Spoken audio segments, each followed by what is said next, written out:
السلام علیکم ساتھیوں، آج میں آپ کے ساتھ شیئر کروں گی جرمنی اسکول سسٹم یعنی کہ جرمن کا تعلیمی نظام۔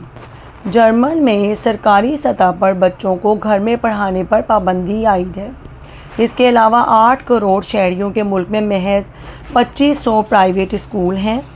تقریباً 10 سے 12% طلبہ پرائیویٹ اسکولوں میں جاتے ہیں، لیکن یہ حقیقت ہے کہ پرائیویٹ اسکول کم ہیں کیونکہ زیادہ تر لوگ سرکاری اسکول پر اعتماد کرتے ہیں۔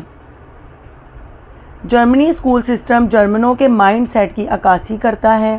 6 سال کی عمر سے آپ پر لازم ہو جاتا ہے کہ بچے کو اسکول بھیجیں اور 15 سال کی عمر تک بچے کا اسکول جانا لازمی ہے۔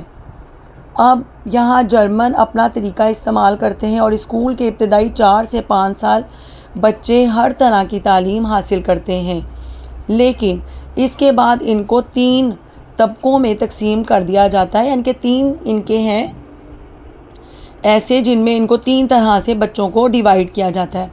پہلا جو ہے نا طبقہ کہہ لیں گمنازیم شولے۔ گمنازیم شولے کے نام سے ہے، جس میں حد سے زیادہ ذہین بچے جاتے ہیں۔ یہ وہ ہوتے ہیں جو کہ مستقبل میں سائنسدان بنتے ہیں، engineer, doctor, high qualified professional عہدوں پر جاتے ہیں۔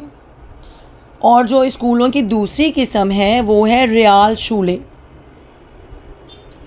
دوسری قسم جو ریال شولے ہے جہاں وائٹ کالر نوکریوں کی مائنڈ سیٹ والے بچے جاتے ہیں، ٹھیک ہے جی۔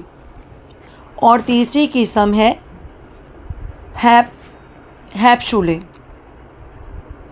عموماً بچوں کے پاس یہ آپشن ہوتا ہے کہ وہ اپنی کارکردگی بہتر کر کے اچھے اسکول میں منتقل ہو جاتے ہیں، لیکن یہ طبقاتی تقسیم پھر بھی رہتی ہے اور بچے یوں اپنے اسکول سے ہی جان لیتے ہیں کہ وہ زندگی میں کس پروفیشن کو اختیار کرنے جا رہے ہیں۔ ہیپ شولے جو ہے یہ زیادہ تر پریکٹیکل اور ووکیشنل تعلیم پر فوکس کرتا ہے۔ اس میں وہ بچے آتے ہیں جو ہنرمند شعبوں مثلاً کاریگری، ٹیکنیکل ورک وغیرہ میں جانا چاہتے ہیں۔ حقیقت یہ ہے کہ مختلف ذہانت اور مہارت رکھنے والے بچوں کے لیے الگ الگ تعلیمی راستے ہیں تاکہ ہر بچہ اپنی صلاحیت کے مطابق سماج میں حصہ ڈال سکے۔ یہاں اسکول کے اوقات صبح 8 سے دوپہر 1 تک ہوتے ہیں اور ہر روز مختلف سبجیکٹ پڑھائے جاتے ہیں، جن کی تعداد 4 سے 5 ہوتی ہے۔ کچھ سبجیکٹ جیسا کہ میتھ وغیرہ ہفتے میں 2 بار پڑھایا جاتا ہے، جبکہ ایک کلاس کا دورانیہ 45 منٹ یعنی کہ 45 منٹ ہوتا ہے۔ اس دوران آدھے گھنٹے تک کی بریک بھی ہوتی ہے اور بچے اپنا لنچ گھروں میں جا کر کرتے ہیں۔ چونکہ لنچ گھر کرنا ہوتا ہے، اس لیے یہاں کسی بھی اسکول میں کینٹین نہیں ہوتی ہے۔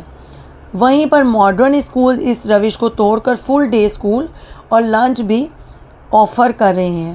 جرمنی سوسائٹی میں فرد کا سب سے اہم مقصد ریاست کی فلاح کی خاطر کام کرنا ہے اور اچھا شہری بننا ہے، وہ شروع سے ہی بچوں کو ویسا بنانا شروع کر دیتے ہیں۔